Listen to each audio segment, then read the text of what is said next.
been honored over the years by having speakers who knew Chisholm personally, Gloria Steinem and Donna Brazil, for example.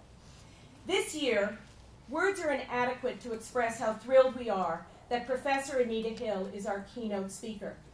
Some of you in the audience may be too young to understand her historic significance. Like Rosa Parks, her courage in standing up to a gender-based political culture which in all its arrogance believed women's lived experiences were irrelevant.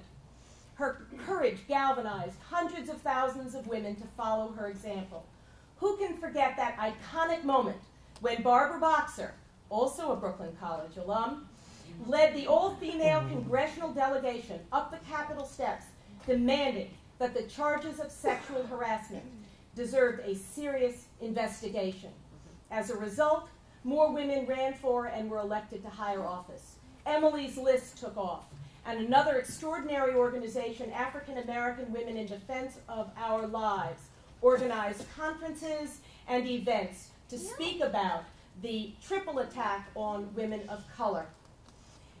The Hill-Thomas hearings 20 years ago proved once and for all when women are invisible, whether in politics, in academia, anywhere. Some of you may want to forget, but you shouldn't.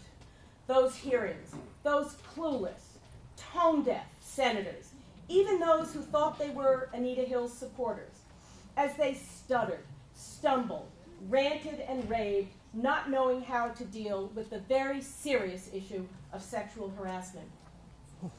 When I asked my daughters in preparing for this talk, I asked my daughters what they remembered about the 1991 Senate Judiciary Committee hearings, and my oldest told me she mainly remembered me screaming at the television, swearing a lot, and slamming doors. But they remembered that their mother, their father, their parents' friends had been stunned and moved and angered by Hill's stunningly frank testimony and galvanized to action.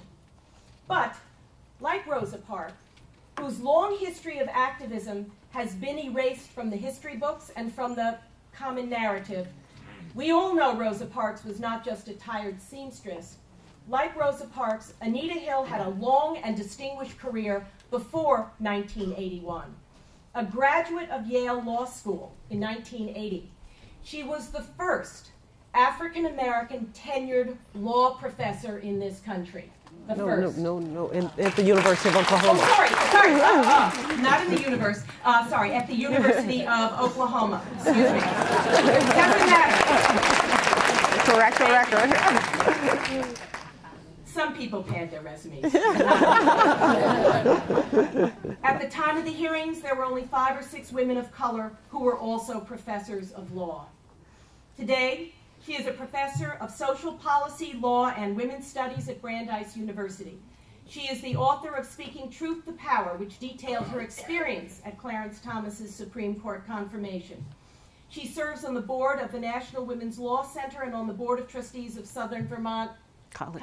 Mm-hmm. Her latest book, Reimagining Equality, is a moving, beautifully crafted story, which begins with her own family and ends with the plight of women in the current economic crisis.